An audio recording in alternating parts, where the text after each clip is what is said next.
Howdy folks, hope you're all enjoying your weekend, and welcome to Star Wars Jedi Fallen Order. Developed by Remedy Entertainment and published by Electronic Arts, this has the potential to be the first Star Wars game published by Electronic Arts that doesn't completely suck. Admittedly, they haven't exactly set the bar very high, but still, this is Respawn Entertainment. They have a pretty good track record, and Electronic Arts, by all accounts, have pretty much left them alone to get on with just doing what they do. However, the fact that Electronic Arts prevented anybody from publishing a review of this game until after it had already gone on sale did kind of set off a lot of alarm bells, so I suppose the question is it any good? Listen, I don't want to upset your rhythm, Cal, but the boss wants a word. It'll be good for us. Here he is, Chief. An error has been detected on line 10A. All our clamps are jammed. I need 2 workers to climb up and secure the cables. That's not an easy maneuver. The guild will double your pay for this shift. Come on, Cal. Well, extra score? That couldn't hurt. Huh?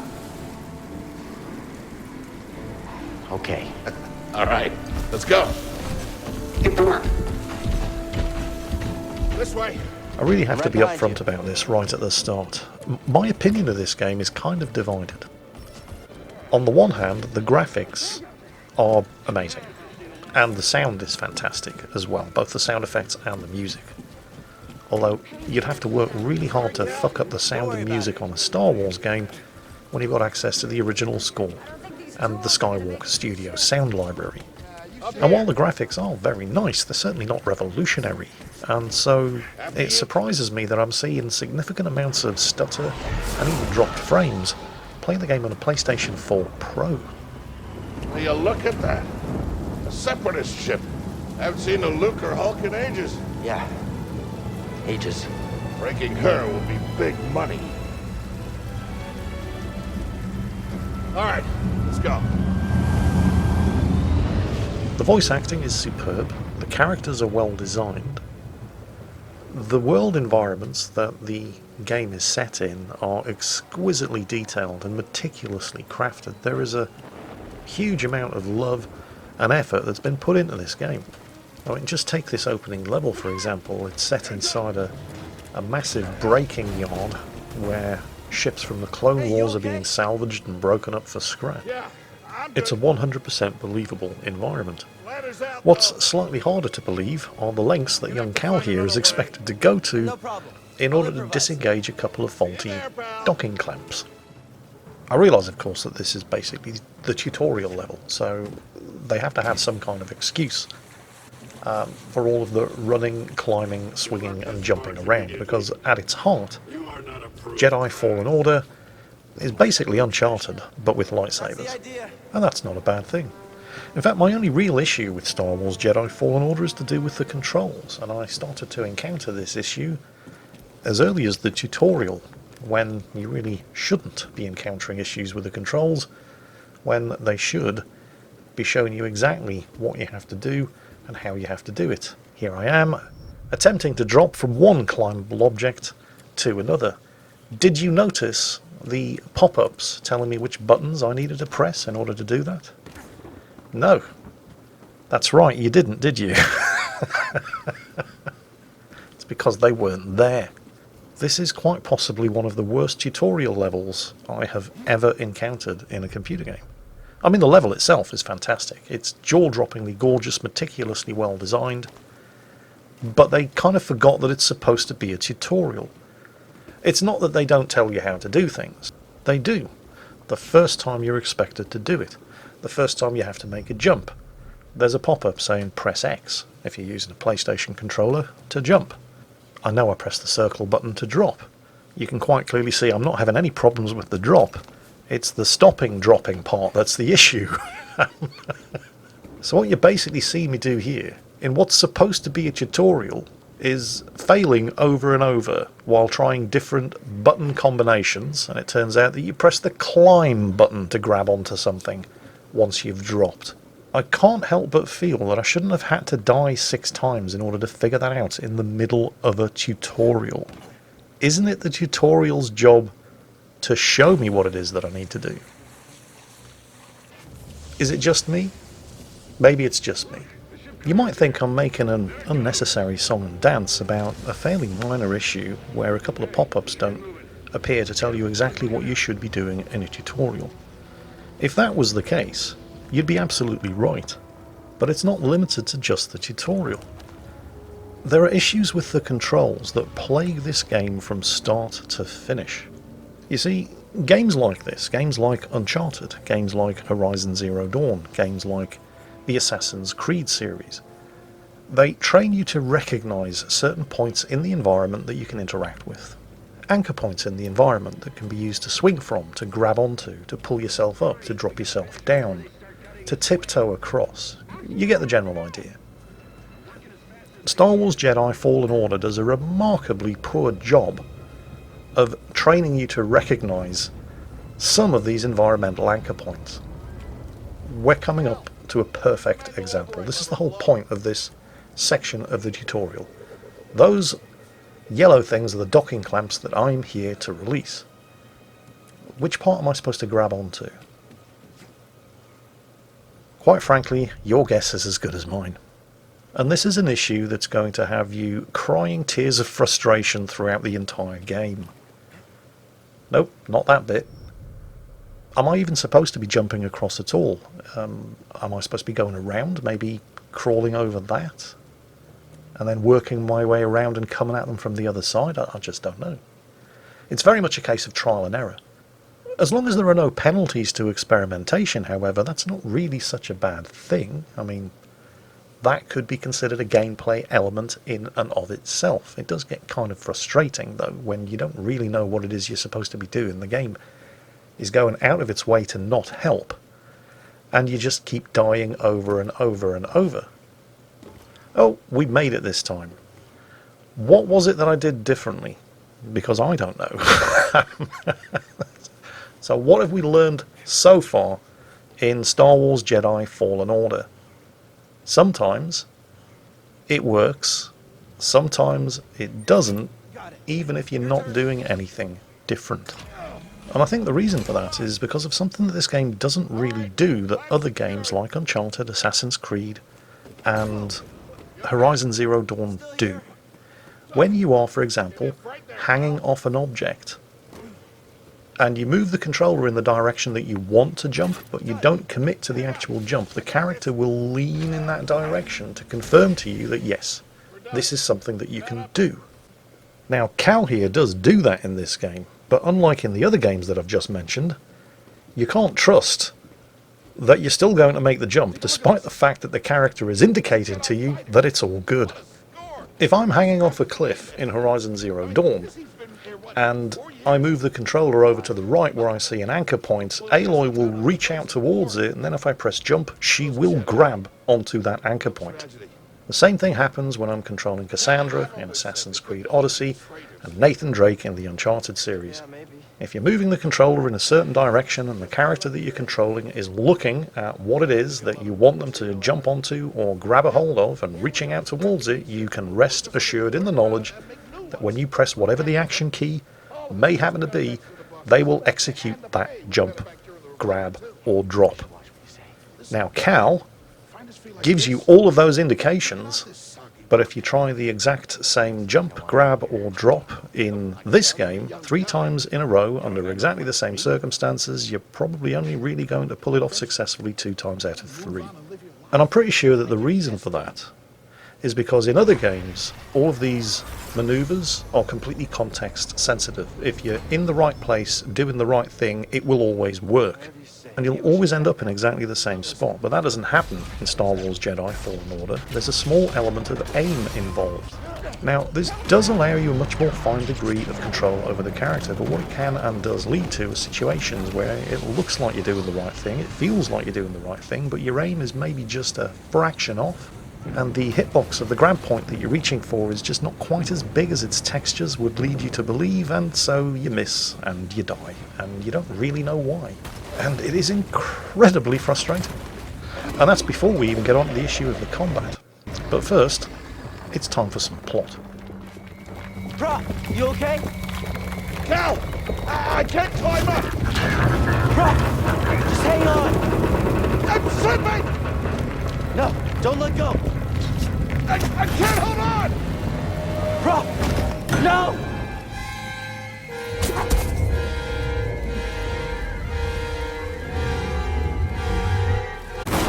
You okay, Prop? I'm all right. Just pinned down. Pilot's gone. I'll get us out of here. Just hang on. Watch out, Cal! Look out! This thing is barely flying. Hold on!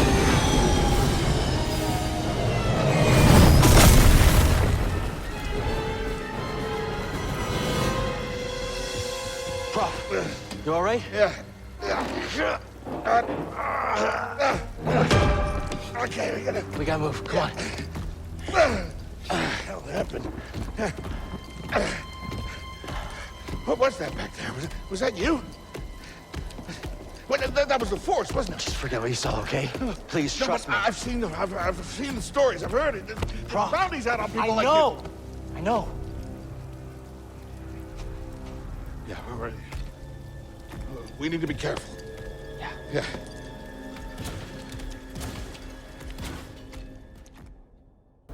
I'll cut a long story short. Cal's using the Force to save Prouf has put him on the radar of the Sith Inquisitors. And I have to admit, I was very impressed to see them in the game, because I've actually seen the Sith Inquisitors before. Anybody who's read Marvel's Darth Vader comic series will be familiar with Second Sister and Ninth Sister, the two Sith Inquisitors who have been dispatched to apprehend Cal.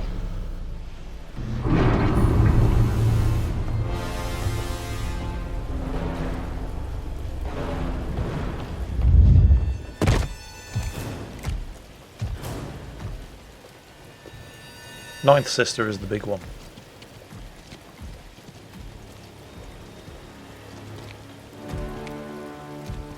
Is this all of them? Yes, Second Sister.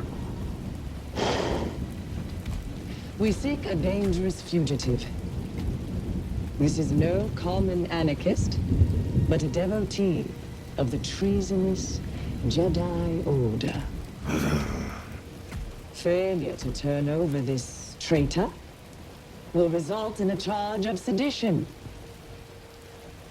Turn yourself in, or everyone present shall face summary execution. I think it's time someone came forward.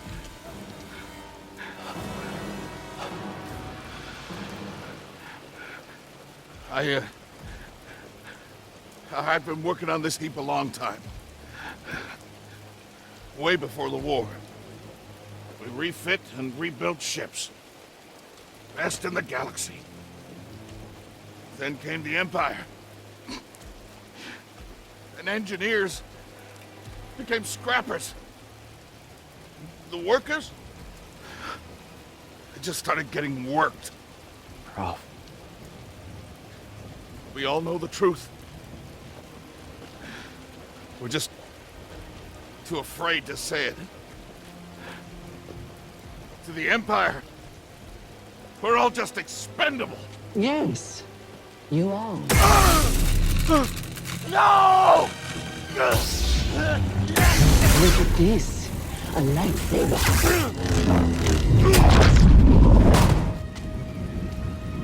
I found the Jedi!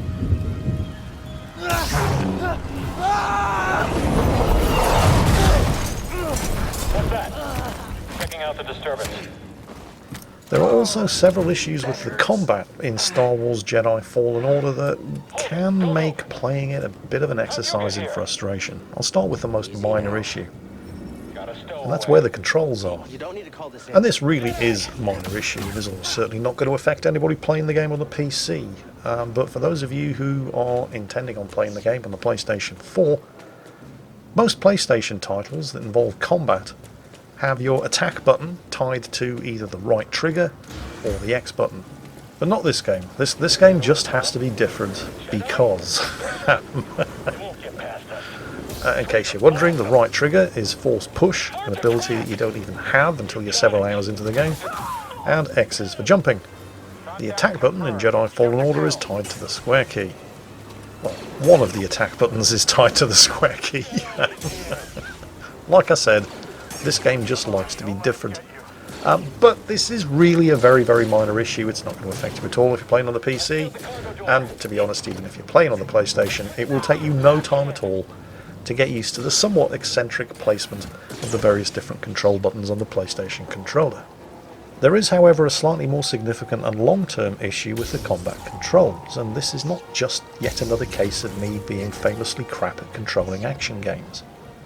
I have, over the course of the last couple of days, been watching other people playing the game on Twitch.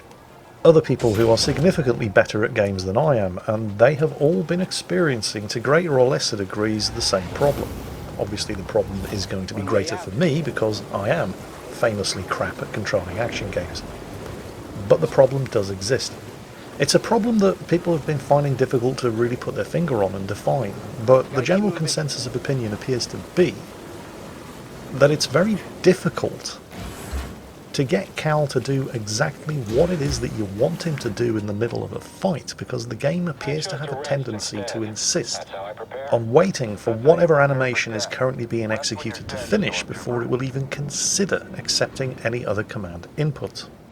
Which can all too often lead to situations where, for example, you're preparing to execute a heavy attack, but then you suddenly realise that you absolutely definitely need to execute the dodge roll instead, so you hit the dodge roll button, but the game ignores you until the heavy attack has finished executing, except the heavy attack doesn't finish executing because you get hit by something that you needed to dodge instead.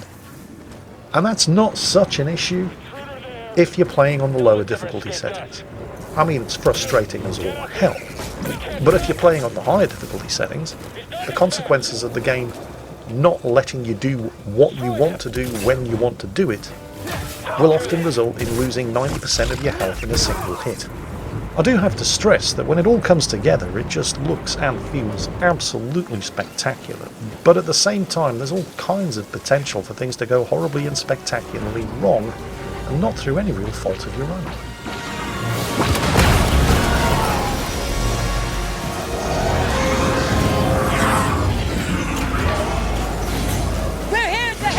Who are you? No time! Keep moving! We'll pick you up when we can!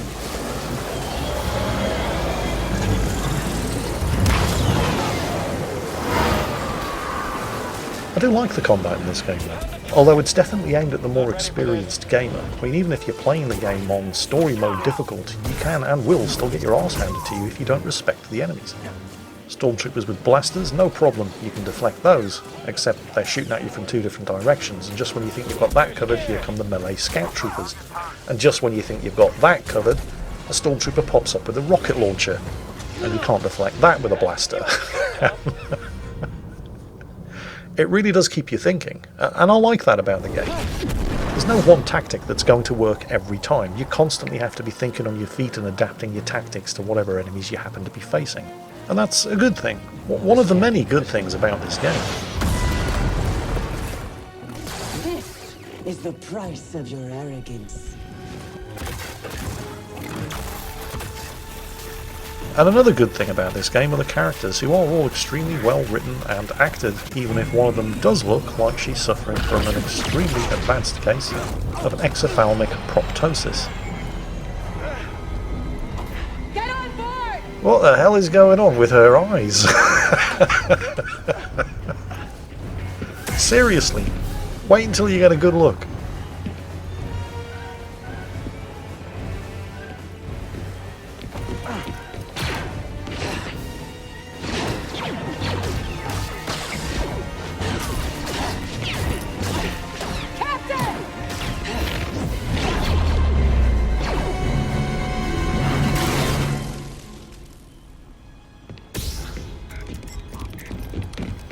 Oh yeah, Cal?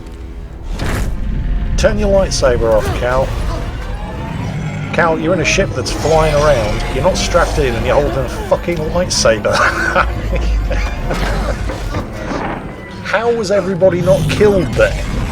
Also, what is going on with her eyes?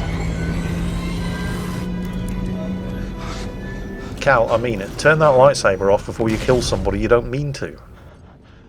Anyway, long story short, budget Han Solo with the googly eyes needs an actual Jedi who can read an actual Jedi holocron to access the data contained within a hidden Jedi vault. Blah blah blah blah, diddly do, resurrect the Jedi Order. And in the absence of any actual proper Jedi, Cal here is just going to have to do. It's not that Cal was never going to be a Jedi, he was a Jedi Padawan, but he never got the opportunity to complete his training because Emperor Palpatine issued Order 66. The Jedi were almost all murdered, and those who weren't, like Cal, were forced to go into hiding. Unfortunately, Cal has now been outed big time, and with nothing better to do, and with Sith Inquisitors on his tail, he throws in with budget Han Solo here, and embarks on a quest to resurrect the fallen Jedi Order, hence the title of the game. At this point in the narrative, there's really only one question that I still feel hasn't really been answered by the game developers, and that is what the fuck is going on with budget Han Solo's eyes? I mean, seriously, sort your thyroids out, woman. See a doctor, or at the very least wear some sunglasses. Well anyway, moving on swiftly. There are a few other features in the game that really do need to be mentioned in any kind of review. To be specific, 3 things: the level design, the meditation points, and the respawn system. The game features what, in my experience at least, is a fairly novel respawn system. Obviously your character's health bar isn't infinite, you have limited access to healing stims, and as you fight and stumble and fall through the various different levels that go to make up the worlds contained within the game, eventually you're going to run out of health and you're going to die. Now if you stumble and fall or get crushed or whatever to death, if you suffer a death caused by the environment, you simply go back to a slightly earlier point and you keep trying until you get it right. Thanks to the somewhat finicky nature of the controls, that can be quite an exercise in frustration, but it doesn't actually penalise your progress in any way. On the other hand, if you die in combat, you lose all of the experience that you've earned since you earned your last skill point. Now that may seem like a pretty serious blow to morale, and it is, but you can gain it all back if you simply damage whoever it was that killed you. Now that's a good system. It's not entirely foolproof. I can name at least one occasion where some bug-eyed monster killed me and I respawned 3 feet away from it with my back to it and it pretty much immediately killed me all over again. Like I said, the system could use some tweaking, but it's interesting, and when it works very well.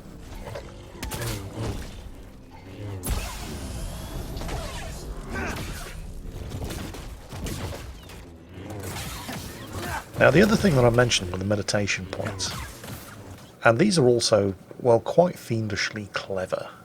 Take a look at young Cal's health bar down there in the bottom left corner of the screen. Not looking very good, is it?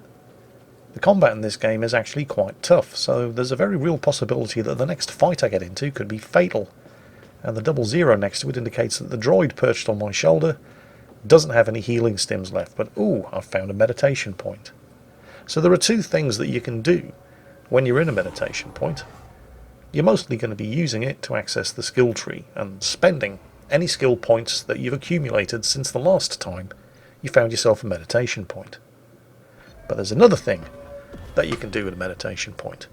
You can rest, and resting recovers all of your health, all of your force power, and also replenishes your droid's healing stims.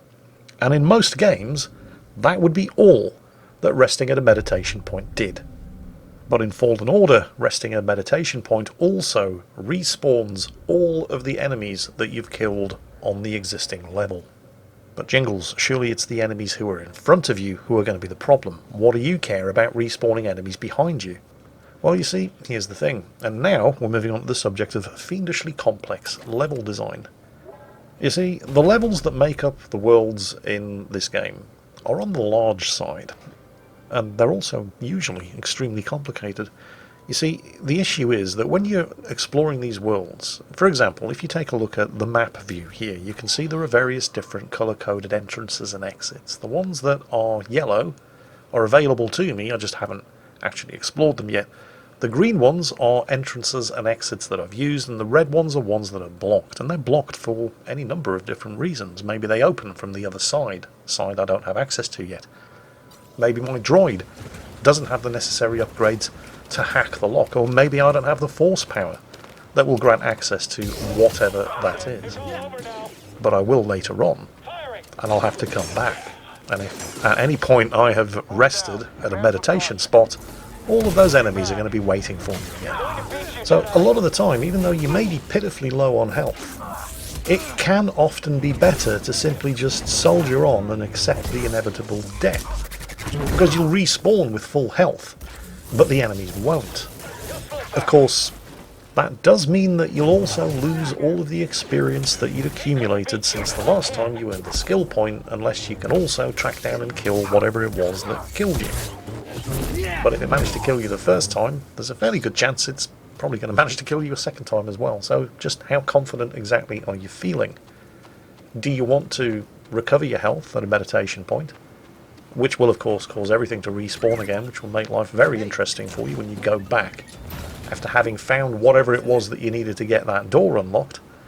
Or are you just going to suck it up, take it like a man, and soldier on and accept the inevitable and probably far more than occasional death every now and then?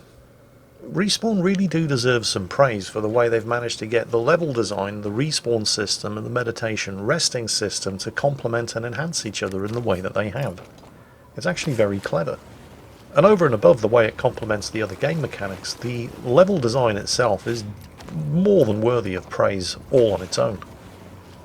Let me give you one quick example. First, let's just take a look at the holomap of just one part of the planet Zepho. Look at this. This is a maze. And this is just one section of the 4 or 5 other different maps of the same size and complexity that comprise this planet. And now let's take a look at just one of the puzzles inside this labyrinth, and by no means the most complicated puzzle either. So, inside this room we've got this giant sort of pendulum thing with a dirty great big ball in it. Now, the ball is alternating colours between red and blue to indicate which force powers I can and can't use on it. At the moment, I don't have the force push ability unlocked, which is why it's showing red. I can't push it. But I can use force slow. The triggering this switch has activated a blast of air which is making the pendulum move. Now there are handholds on the side of that pendulum, but it's way too far away for me to jump to it. But I can affect the ball in the pendulum with my force slow ability, so here's how this one works. Shut down the blast of air that's holding the pendulum suspended, allowing it to swing freely. Then, when it's in the right spot, hit it with force slow, which means that I don't have any problems jumping to and holding onto the handhold on the side. And then, while it still has enough momentum going, jump from the pendulum onto the ledge, and it looks like I'm going to have to do a bit of force parkour here, if that's even how you pronounce it. But I've made it across, and there's a handy meditation point up here, so I can spend all of that accumulated experience that I've gained and not lose it the next time something kills me. And that's just one example, and by no means the most complicated example of the kind of puzzles that you're going to have to bend your head around in order to progress in Star Wars Jedi Fallen Order. On the whole, I would definitely recommend this game. It's easily the best Star Wars game that Electronic Arts have ever published, but then again, as I mentioned earlier, they haven't exactly set the bar pretty high in that department. But it's definitely a good game on its own rights. I mean, aside from the niggling control and combat issues that I commented on earlier in the video, it's a good game. The graphics are great, the sound is great, the world and level design is great, the characters are well written and well acted. Control issues aside, the combat is tough and challenging, and you definitely get a real sense of achievement when you beat some of the harder enemies, or groups of enemies. This is not an easy game. This is actually quite a hard game. Even if you're playing on story mode difficulty, you're going to get your arse kicked. The developers have made no secret of the fact that they were big fans of Dark Souls, and while I don't know because I've never played Dark Souls, its reputation was enough to scare me off. But I'm reasonably sure, based purely on the fact that I have managed to progress several hours into the game, that Star Wars Jedi Fallen Order isn't quite as bastard brutal hard as Dark Souls, but it's definitely not a walk in the park either. If you're up for a challenge, because it's almost certainly going to challenge you in one way or another, then I have no hesitation whatsoever in recommending the best Star Wars game that Electronic Arts have ever published. Alright, that's not really saying much, is it? Fine, I'll do it again. I have absolutely no hesitation in recommending yet another top quality title from Remedy Entertainment. Aside from the frustrations that are going to be caused by some of the control and some of the combat issues, this is a solid, quality, entertaining piece of software with no microtransactions, no in-game store. It's not an online service, it's just a solid, entertaining, single-player game that's challenging, that you just buy, install, and play, and that's pretty much it. So, 8 out of 10, definitely would play. Well done, Remedy Entertainment. Thank you from the bottom of my heart for making a Star Wars game that doesn't suck. Everybody else, I hope you've enjoyed today's video. I hope you're looking forward to, if you're not already, enjoying this game. And as always, take care, and I'll catch you next time. Hey! Who are you? Someone who just brought an AT-AT to the table. Who are you? Someone making the Empire angry. We're advancing on an imp landing pad up ahead. I wouldn't mind fire support. Copy that. Let's make them even angrier.